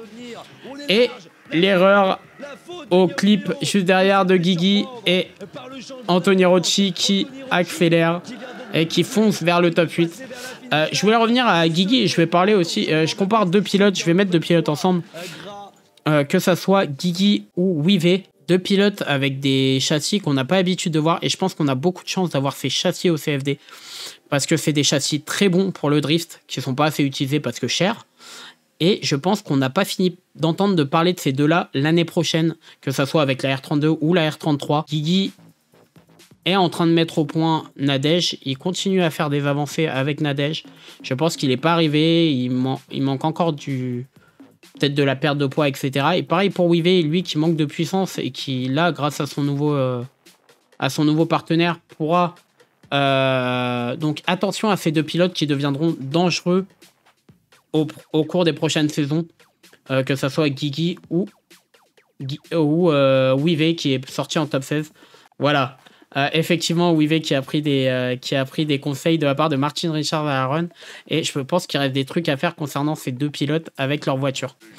Et donc ça avance pour Anthony Rocci et voilà, comme vous voyez, Guigui qui suit très bien Anthony Rocci derrière et la voiture est très rapide malgré que on a l'impression qu'elle est très large. Donc bravo à Guigui pour sa saison et bravo à Fred pour sa saison. Ensuite, on passe au deuxième battle des top 8. Karim Jahan et Mathias Locatelli. Très gros battle en prévision, hein, en soi. En plus, Karim qui démarre en lead et Mathias Locatelli qui a faim, qui a roulé très agressif pendant tout le week-end, qui a été incroyable pendant tout le week-end. Là, voilà, qui vient clairement, Mathias Locatelli qui vient clairement chercher la portière de Karim. On a vu un gros slam de Karim et Karim qui part à la faute juste derrière. Et je pense que Karim, il a glissé en fait parce que la piste n'était pas tout à fait sec encore à l'extérieur. Et du coup, ça a un peu... il a un peu spin. Je pense que Karim peut nous dire dans le chat ce qui s'est passé peut-être sur ce run. Et Mathias qui a envoyé un gros contact à Karim. Alors qu'on voit la flamme, je crois qu'on voit une belle flamme là de la part de Karim. Et donc il faut savoir que bien sûr Mathias Locatelli ne touche pas du tout Karim. Mathias Locatelli qui démarre en lead. Avec le capot qui sort. qui est à l'intérieur, qui prend de la vitesse. Karim qui est un peu moins proche de Mathias Locatelli. Attention ici, ça a porté préjudice. Hop. Tout à l'heure, Karim Jahan, cette fois, Et Mathias Locatelli qui est un peu en dehors. le train avant droit, avant gauche, par- Et du coup, on voit clairement, en fait, on voit clairement que la roue a, Karim Jahan, cette fois-ci, ouais, la roue a cassé sur ce. ça a porté préjudice. En fait, le bras a cassé sur le clip avant qu'il tourne. Aïe, aïe, aïe, aïe, aïe, aïe, aïe. Le train avant qui s'est totalement arraché de Karim. Et Mathias qui file vers le top 8. C'est une casse assez... Jahan qui était en train de s'arracher. Un mortifère qui a cassé, ok. L'amortisseur qui a totalement cassé et on le voit hein, sur le... Attention ici, ça a porté préjudice. Cette E82 qui est vraiment folle. Bien placé. Oh, la roue qui est- Les top 8 ont été assez chelous, entre guillemets, puisque Axel François, je crois qu'il crève, si je dis pas de bêtises. Est-ce que je dis pas de bêtises en disant qu'il crève? Parce que là, on voit l'autre pilote en train de... Enfin, le startliner en train de checker les routes derrière de Axel François. Et je crois qu'il a déjanté ou il a... Et malheureusement, la saison d'Axel François s'arrête là. Ça finit sur ça, c'est vraiment dommage. Et ça va faire avancer Jocelyn Janin. C'est dommage, j'aurais bien voulu voir ce battle entre les deux E46. Ça aurait été très cool. Non, c'est le pont qui rend l'âme. D'accord, c'est le pont qui a rendu l'âme, d'accord. Donc c'est le pont qui a rendu l'âme de Axel François, malheureusement. Il n'a pas préféré prendre de risques et Jocelyn Janin qui avance vers les top 8. Et le dernier battle des top 8. On a eu une battle inédite entre Enzo Suraz et Fred Adam. Enzo Suraz qui est enfin à la place où on l'attendait, qui a roulé comme un diable tout le week-end. C'est une petite revanche aussi pour Enzo Suraz. Concernant Enzo Suraz, il a roulé super bien tout le week-end. La piste commençait à sécher, donc c'était un gros avantage sur lui par rapport à Fred Adam, puisque Enzo Suraz est plus rapide que Fred Adam, même si Fred Adam a réussi à suivre et a beaucoup travaillé sur la voiture, ça se voit. Et Fred Adam qui fait une grosse erreur et qui part limite en spin sur ce clip 5, encore une fois très piégeux. Et Enzo Suraz qui file vers le top 8. Et donc Enzo Suraz qui file vers le top 4, excusez-moi. Qui file vers le top 4. Bravo à Enzo Suraz qui a roulé tout le week-end, qui a pris sa revanche sur Val d'Argenton et son début de saison. Et surtout qu'on verra que sur le classement général, ça a été une très très nette progression pour Enzo Suraz sur les deux dernières manches. Fred Adam qui continue hein, avec cette E92 à montrer de belles choses. Je l'ai trouvé vraiment plus rapide, Fred Adam sur ce run. Il déclenche très très bien, la voiture gagne en stabilité, mais en même temps elle commence à être assez rapide. Enzo Suraz derrière, sa E30 est très bien réglée et c'est une très voiture très rapide. Fred Adam qui a failli faire une deuxième erreur, et derrière Enzo Suraz qui assure son top 4 pratiquement en collant. Le tête à queue d'Enzo Suraz, peut-être lié au fait que Fred Adam a arrêté très vite la glisse. J'ai pas vraiment noté ce qu'a dit les juges concernant ce battle. En tout cas, une très bonne entente entre les deux pilotes. Alors, on va voir ce que ça dit. Et il sort malheureusement pour Frédéric Adam sur le second battle. Eh bien, c'est pas tout à fait pareil. On a Frédéric Adam qui lui s'applique à mettre sa ligne qualif. Hein. On a derrière Enzo Suraz qui met de la proximité, qui a une grosse correction quand même au niveau du clip numéro 5. Ouais. On voit à l'entrée du clip. Ouais, il a pas beaucoup d'angles. Il corrige pas mal pour pouvoir garder la proximité. Mais c'est surtout qu'est-ce qui s'est passé. Il y met du rythme. Lui, Frédéric, Salut Mendes. Imperturbable. Il va chercher ses clips. Ligne d'arrivée. Il ne gêne pas, il ne coupe pas d'un coup. Hein, il ne gêne pas Enzo Suraz. On peut le voir. Il est même encore en glisse. Enzo a peut-être été un peu optimiste en arrivant un peu fort. Il s'est fait surprendre par le grip de la finish line. Hein, on l'a vu plusieurs fois aujourd'hui. Et malheureusement pour Enzo, c'est 0. Donc 1-0 et 1-0. C'est one more time. Il y a eu un one more time. Vous voyez, je m'en rappelais pas du tout. Donc un très beau one more time entre Enzo Suraz et Fred Adam. Je crois que le second battle va être beaucoup beau.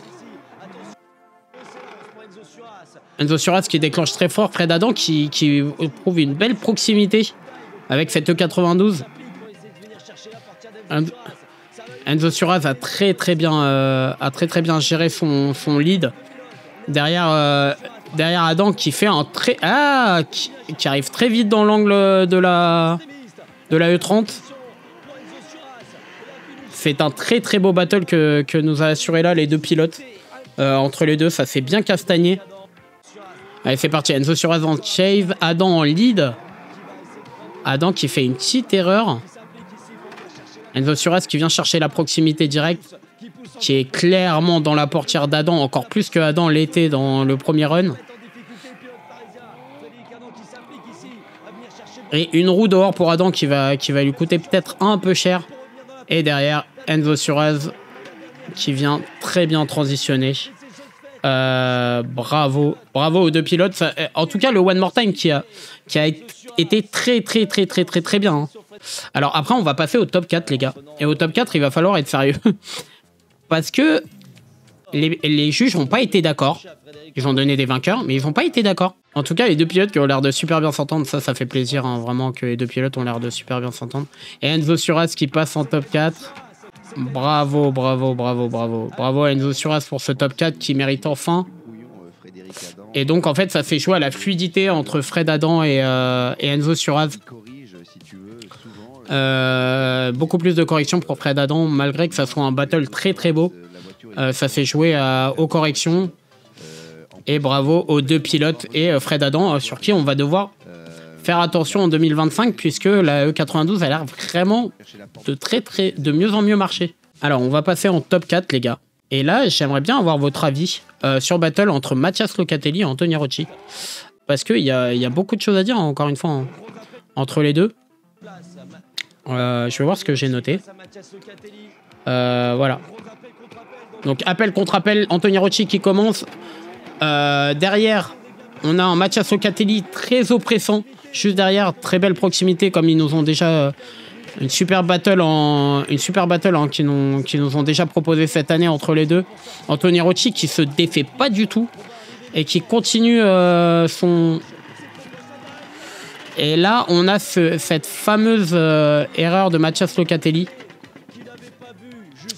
Alors, c'est là où tout va jouer.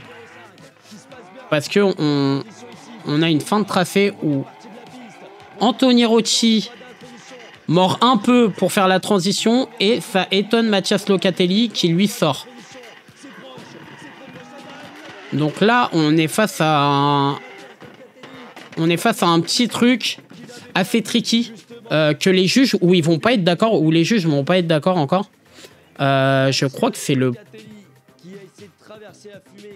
D'ailleurs, on n'a pas vu le premier run. Donc ça, c'était le deuxième run. Donc sur le premier run, on a un Mathias Locatelli qui déclenche très très fort derrière Anthony Rocci qui vient à la proximité sur le clip 2. On a un Mathias Locatelli qui prend de loin. Et un Anthony Rocci qui essaye de remonter, qui coupe un peu sa ligne pour remonter sur le pilote grenoblois. Et Mathias Locatelli qui vient beaucoup sur l'angle. On en a parlé déjà au Drift Paint tout à l'heure, cette F15 qui, dès qu'elle prend de l'angle, elle prend beaucoup d'angle. Vraiment très intéressant sur le premier run. Et ce fameux deuxième run. Où il y a cette erreur. Je vais vous mettre un petit sondage, les gars, parce que j'ai vraiment envie de parler. Dites-nous dans le commentaire sur YouTube également qu'est-ce que vous en avez pensé concernant... parce que le battle se joue sur cette décision.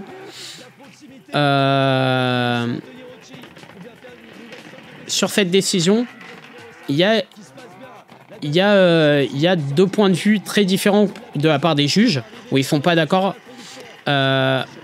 où on voit un Anthony Rocci qui vient clairement très intérieur sur l'avant-dernier virage pour transitionner, et Mathias Locatelli qui veut être en coordination avec lui, et donc qui sort un peu de la fumée, et donc il y a une erreur d'Anthony Rocci, et une petite erreur d'Anthony Rocci qui normalement ne doit pas être autant sur le vibreur sur l'avant-dernier virage. Et donc, qui, pour moi, pousse à la faute Mathias Locatelli. Et donc, les juges à 2 contre 1 vont donner la vainqueur Anthony Rocci. Donc là, comme on voit, Anthony Rocci qui est vraiment à l'intérieur. Donc voilà. Et donc, Nuno va dire que c'est à cause de l'erreur d'Anthony Rocci que Mathias Locatelli fait une erreur et va donner vainqueur Mathias Locatelli et Graziano et Mathias Locatelli Graziano et Billy vont donner vainqueur Anthony Rocci parce qu'ils disent que c'est une erreur de Mathias Locatelli. C'est un point de vue assez compliqué. Les deux, en fait, les deux sont compréhensibles. Maintenant, Mathias Locatelli, derrière, il veut sortir de la fumée et en fait, il ne voit pas où il est. Donc moi, je suis plus OK avec le jugement de Nuno qu'avec le jugement de Billy. Maintenant, ils ont donné la victoire à Anthony Rocci et c'est totalement fair, ce que je comprends totalement. Également, et je pense que dans le chat c'est compréhensible également, et d'ailleurs ça a débattu pendant très longtemps. Allez, le sondage est lancé les gars, vous pouvez voter pour le changer. Un OMT aurait été pas mal. Alors en fait non, parce que l'OMT est pas possible dans ces cas-là. Soit c'est l'erreur d'Anthony Rocci qui fait faire l'erreur à Locat, et dans ces cas-là Locat gagne. Et dans l'autre cas, Mathias Locatelli a fait une erreur et dans ces cas-là, il a perdu. Donc voilà. Donc dites-moi ce que vous en pensez sur YouTube, dans vos commentaires, etc. Mais ça, c'est un très excellent de jugement, de débat. D'ailleurs, les deux débattent et ils ont même débattu après le round, etc. Et voilà. Donc quoi qu'il arrive, la décision a été prise. C'est fair. Il n'y a aucune erreur de jugement parce que même les juges n'étaient pas d'accord. Et honnêtement, ce battle est très dur à juger. Parce que même avec toutes les caméras qu'ils ont, etc., ils n'ont pas été d'accord. J'aurais plus été du côté du jugement de Nuno que du côté de Billy et de Graziano, me concernant. Donc voilà. Donc c'est une victoire d'Anthony Rocci. C'était une très belle battle au passage. Anthony Rocci qui passe en finale. Il est sûr d'être sur le podium. Et c'est mérité totalement pour Anthony Rocci qui a fait tomber sa cam derrière. Et Mathias Locatelli qui passe en top 4 mais qui passe en top 3, qui permet à Mathias Locatelli aussi lui de finir deuxième. Donc voilà. Donc je veux voir les résultats du chat parce que ça m'intéresse pas mal. Et vous avez dit que Mathias Locatelli, vous êtes plus d'accord avec le jugement de Nuno qu'avec le jugement d'Anthony Rocci. D'accord. J'ai hâte de savoir vos commentaires aussi sur YouTube parce que c'est un exemple même d'un jugement difficile. Un cas d'ailleurs, on voit dans la cabine des juges. Nuno n'a pas l'air tout à fait d'accord avec Billy et Graziano. Mais voilà, c'est là où ils débattent vraiment et comme quoi même une décision peut pas être d'accord. Donc voilà. Malgré que pour Billy, le premier battle, Mathias Locatelli avait un avantage. Donc c'est cool de pouvoir vraiment débattre de ce genre de truc parce que ça arrive souvent au CFD et là on a de quoi débattre. C'est un très bel exemple de battle de jugement entre Anthony Rocci et Mathias Locatelli. Bravo aux deux pilotes pour leur saison d'ailleurs. On reviendra après sur les deux parce qu'ils ont fini sur le podium. Et concernant le deuxième run, on a eu un autre cas d'école. Mais là, il y a eu une petite erreur de la part d'Enzo Suraz. Enzo Suraz qui a fait une erreur bête au pire des moments, comme on le connaît, le jeune Enzo Suraz. Jocelyn Janin qui va démarrer en lead. Et en fait, tout simplement, Enzo Suraz va louper sa vitesse. Il va louper totalement sa vitesse. Et c'est vraiment dommage parce que ce battle, j'aurais bien voulu voir Enzo Suraz va tout faire pour remonter sur Jocelyn Janin. La voiture de Jocelyn Janin était incroyablement rapide sur ce run. Je l'ai trouvé incroyable que ça soit là sur les deux dernières manches, que ça soit au Val de Vienne, pas à Calmont, mais même à Calmont, au Val de Vienne. En fait, Jocelyn Janin ne devait pas faire toute la saison. Il l'a dit. Hein. Il venait course par course et il voyait. Il remporte quand même 2 manches sur 4 qui participent, je crois. Si je dis pas de bêtises, Jocelyn Janin aurait pu finir dans le top 3 cette année. Il faut savoir qu'il y a un monde où Jocelyn Janin, s'il aurait fait la saison, il aurait pu terminer top 3. Donc bravo à lui, la voiture est extrêmement rapide. Ils ont déjà commencé à travailler sur 2025. On va parler de la finale après, mais bravo à Jocelyn Janin qui a sorti une fin de saison démoniaque et qui prouve une fois de plus qu'il est encore là, surtout avec cette voiture qui est l'ancienne de Laurent Cousin et qui l'a ramené d'entre les morts. Et bravo à lui parce qu'il a toujours un très gros pilotage. La voiture marche très bien. Il a investi dans des nouveaux pneus et ça marche de ouf. Attention à Jocelyn Janin l'année prochaine. Et là, Enzo Suarez, qu'est-ce qu'il va faire? Il va louper tout simplement sa vitesse. Et malheureusement, c'est un 0 pour le leader s'il ne peut pas...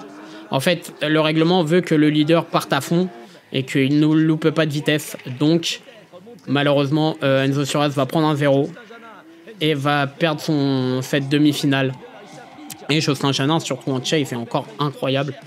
Et Enzo Suarez est Enzo Suarez. Voilà. Mais très belle battle et c'est dommage pour le premier run où Enzo Suarez part d'un peu loin et c'est vraiment dommage. Et ça sera une victoire de Jocelyn Janin. Et on est parti pour le top 3. Alors là, c'est un battle totalement inédit entre Mathias Locatelli et Enzo Suarez. Enzo Suarez démarre en lead. Ça, c'est un battle vraiment que beaucoup de gens voulaient voir. Et là encore, il va avoir un désaccord au niveau des juges. Mathias Locatelli qui va être très très proche d'Enzo Suarez. Ces deux voitures sont parmi les plus rapides du championnat. Même si Mathias Locatelli, au niveau de la rapidité, est un niveau au-dessus. Mathias Locatelli qui fait encore une petite erreur par rapport à l'angle. Encore à l'angle qui met trop d'angle en fait et qui fait que le pilote grenoblois perd un peu de... On le voit, d'ailleurs, très belle image, ça peut nous permettre de voir les battles différemment et c'est vraiment très très bien. On voit que Mathias Locatelli était vraiment très très proche d'Enzo Suarez avant le fameux clip 6 où là il prend vraiment beaucoup d'angles. Il est vraiment très très proche d'Enzo, là il prend beaucoup d'angles, il est un peu intérieur et c'est une petite erreur de la part du pilote grenoblois qui arrive à redémarrer et pas faire de regrip justement ou avec un peu plus de chevaux. Et sur le battle retour, donc on inverse les rôles et on prend les mêmes. Enzo Suarez qui loupe pas son départ cette fois-ci. Mathias Locatelli vraiment très bien parti, un très bon lead de la part de Mathias Locatelli. Manque de proximité un peu de Enzo Suarez quand même, même un très gros manque un très gros manque et Mathias Locatelli qui sort un très gros lead. Mathias Locatelli qui sort un très gros lead. Alors là, ça va être un autre point de vue, encore une fois, entre les deux. Moi, sur Battle, il aurait pu avoir One More Time, je pense, parce que sur ce qui va décider les deux juges, les trois juges, d'un côté, on va avoir le manque de proximité d'Enzo Suarez et de l'autre côté, on va avoir cette fameuse erreur de Mathias Locatelli sur son chase. Ils vont revoir beaucoup, je crois, le battle, au passage. Ça va être très dur à juger. On va entendre ce que va dire les juges et après on revient dessus. Tous ces efforts, tout ce travail, une voix, mesdames et messieurs, deux voix pour Enzo Suarez. Et voilà, Nuno qui voulait un One More Time. Nuno qui voulait plutôt un One More Time. Donc Nuno, encore une fois, qui n'est pas d'accord avec ses deux compères. Et c'est vrai que ça valait peut-être un One More Time. Parce que, en fait, les deux erreurs se défendent. Enzo Suarez fait une erreur. Enzo Suarez fait pas une erreur, mais manque de proximité là où Mathias Locatelli en a beaucoup. Et derrière, Mathias Locatelli fait cette erreur au clip 6 qui aurait pu écouter la battle, mais en soi, il est toujours aussi proche. C'est deux points de vue différents. Gros débat entre vous là. Et bien sûr, on a cherché forcément à démêler un petit peu tout ça et à trouver le pourquoi du comment. Hein. Et donc, on en est arrivé à l'erreur de Mathias Locatelli au clip numéro 5. Hein. Déjà sur voilà, cette fameuse erreur. Il fait un travail de fou, Mathias Locatelli. Mathias Locatelli qui fait un gros chase. Dans la porte à Enzo Suras qui applique sa ligne. Hein. Mais là, après, il y a une erreur au niveau du clip numéro 5. On le voit, une grosse correction de Mathias Locatelli. Une grosse correction et pour rattraper la ligne qui pour moi est Graziano et une grosse erreur à de compétition hein. Pour Nunes quand il est suiveur si vous voulez il a moins de proximité que Mathias Locatelli, donc pour lui il ne peut pas commettre d'erreur vu qu'il n'y a pas de proximité, il reste à distance en fait.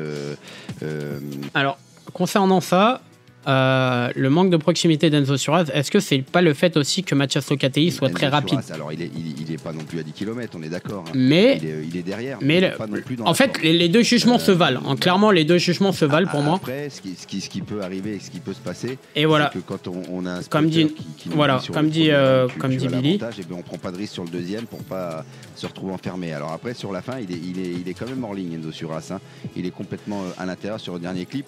Mais si vous voulez cette erreur de ligne. Je pense que les deux, enfin, je sais pas ce que vous en pensez dans le chat et même sur YouTube, dans les commentaires, n'hésitez pas à nous dire. Je pense que les deux se valent. Le One More Time et la victoire de Enzo Suarez fait des points de vue différents et c'est là où les juges ont montré vraiment des choses très différentes sur cette saison. C'est qu'ils sont pas souvent d'accord et c'est super cool de voir ça. Et surtout que les juges mettent un point d'orgue à expliquer le point de vue de chacun et c'est vraiment très cool parce qu'on comprend mieux et ça nous permet aussi nous d'avoir des points de vue un peu plus sûrs et comme ça nous de pouvoir débattre aussi par rapport à ça comme on l'a fait sur le battle d'avant entre Mathias Locatelli ou Anthony Rocci. Donc c'est une très belle troisième place de Enzo Suarez. Enzo Suarez qui est enfin là où on l'attendait, troisième au Val d'Argenton, il prend sa revanche sur le début de saison. Déjà, il avait montré des choses à Calmont en top 8, il se fait sortir par Axel François, mais il avait montré de très belles choses, notamment contre Axel François, où ça risque d'être l'un des battles de l'année. Et là, il termine, grâce à cette troisième place, 7e au classement général. Là où on attendait Enzo Suarez, là où clairement chez Drift Action, on attendait Enzo Suarez, un top 10, voire un top 5. Et il l'a clairement prouvé sur cette saison, et attention à Enzo Suarez en 2025. Cette E30 n'a pas dit son dernier mot, comme la E30 d'Anthony Rocci.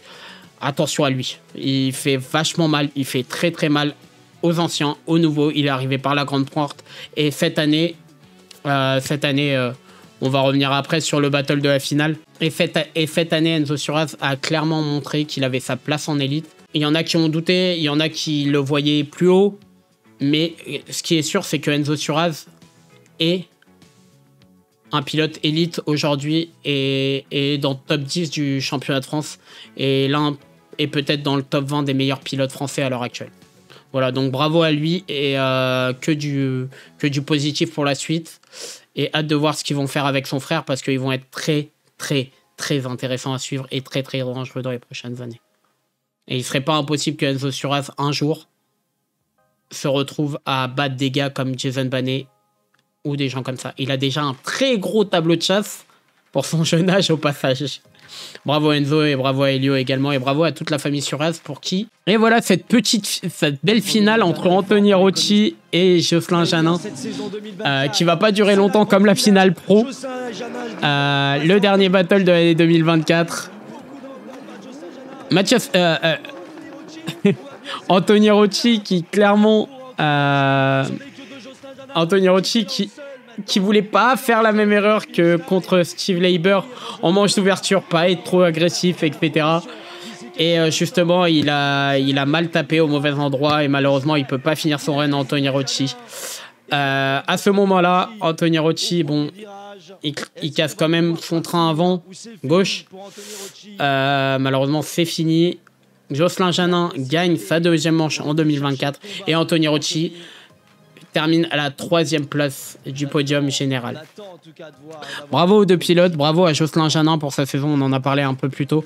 Jocelyn Janin qui en 2025, attention à lui. Donc voilà. Donc voilà pour pour les Battle Elite. On va faire un point sur le classement général. Sur le classement général du top 10, je vais même aller un peu plus loin, mais parce qu'il faut parler d'autres pilotes.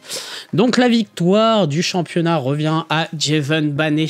Jason Bannet qui a fait une saison en dents de scie, honnêtement. Moi, personnellement, en dehors de mes deux compères de Drift Tactique, je le voyais gagner toutes les manches. Il a eu quelques pannes mécaniques, il a eu quelques problèmes aussi au niveau du pilotage. Il l'a dit dans ses vidéos, dans ses récaps, qu'il a eu quelques problèmes de pilotage. Il est champion, totalement mérité. Il fait un back-to-back et il sera très dur à battre en 2026, encore une fois. À savoir, s'il revient en 2020, très dur à battre en 2026, voilà, j'ai fait un lapsus révélateur. À savoir ce qu'il va faire de sa saison 2025. Drift Master ou pas, on suivra ça avec attention. Bravo à Jason Bannet pour son deuxième titre d'affilée, mérité, amplement mérité, et à voir pour la suite. Et on espère qu'il pourra défendre les couleurs françaises au Drift Master pendant une saison entière. C'est ce qu'il mérite et ça devrait être la continuité de sa carrière.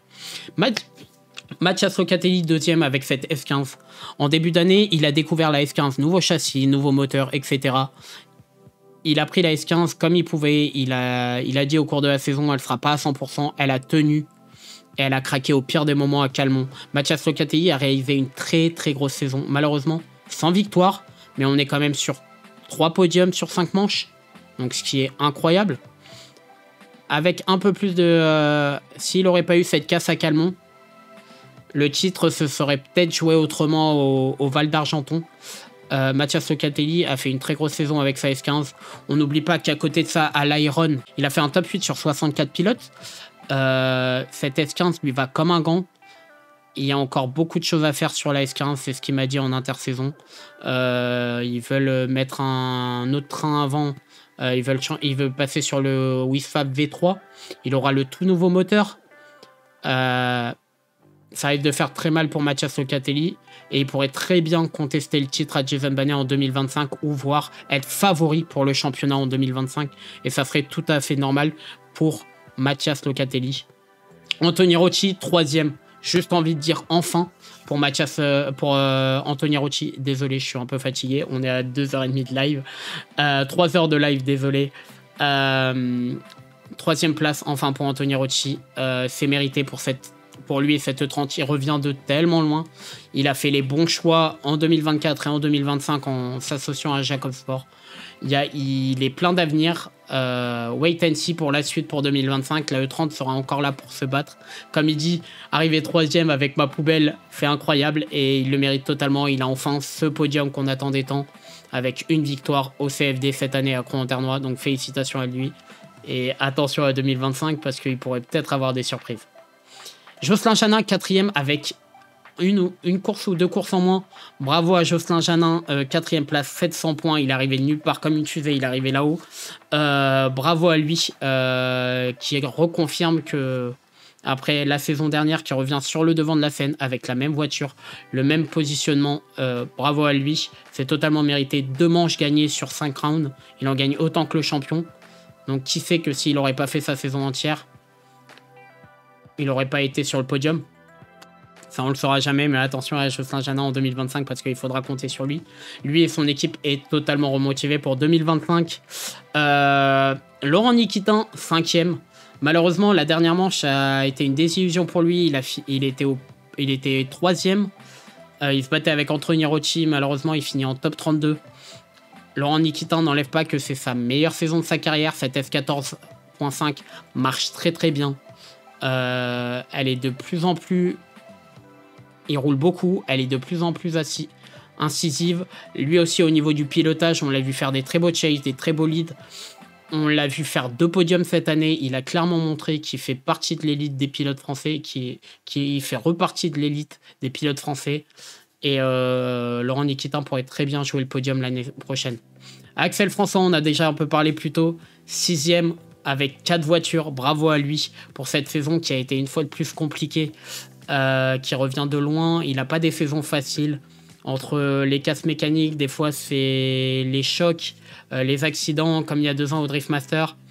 Bravo à lui, hâte de le revoir et j'espère le revoir. On espère le revoir avec cette Corvette et se battre pour le titre.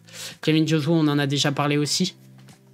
Kevin Josu, l'année prochaine, ça risque d'être une année de développement avec cette nouvelle F22. On va voir ce que ça donne, mais j'ai hâte de le voir dans une nouvelle voiture et surtout qu'on ne sait toujours pas à l'heure actuelle son moteur et sa suralimentation.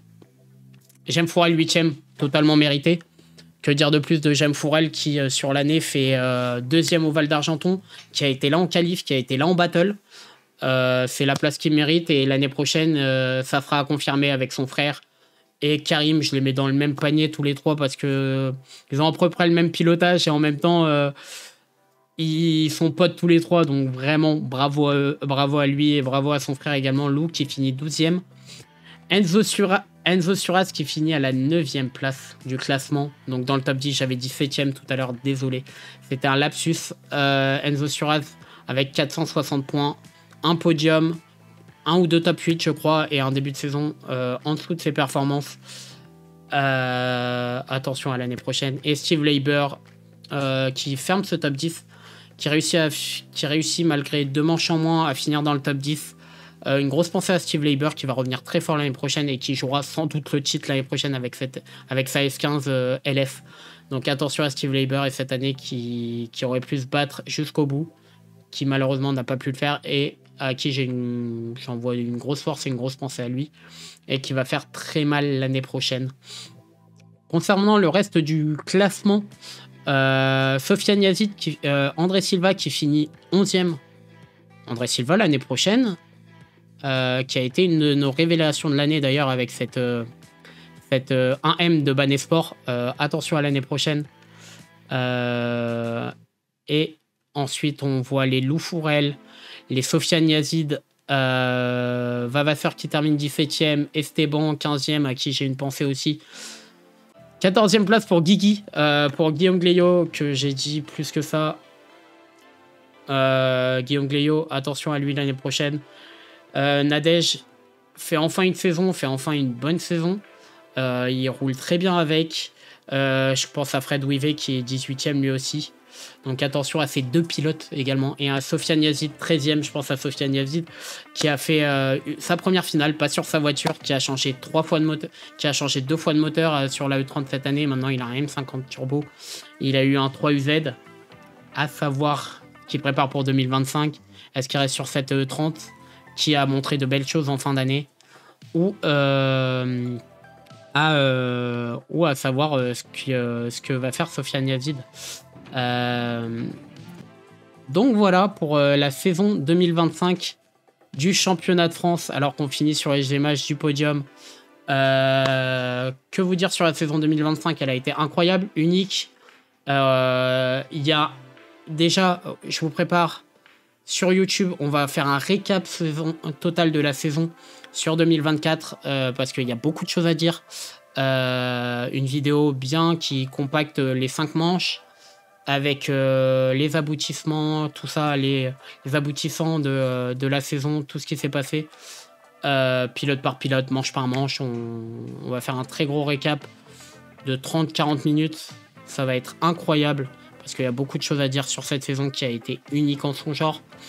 Merci à vous de nous avoir suivis cette saison. On se retrouve bientôt sur Twitch, en live sur Twitch ou sur YouTube. Merci à vous. N'oubliez pas de vous abonner à la chaîne, que ça soit sur la chaîne Twitch ou sur la chaîne de YouTube. Je vous fais de gros bisous et à bientôt. Merci à tous. Bye. I'm coming for the throne.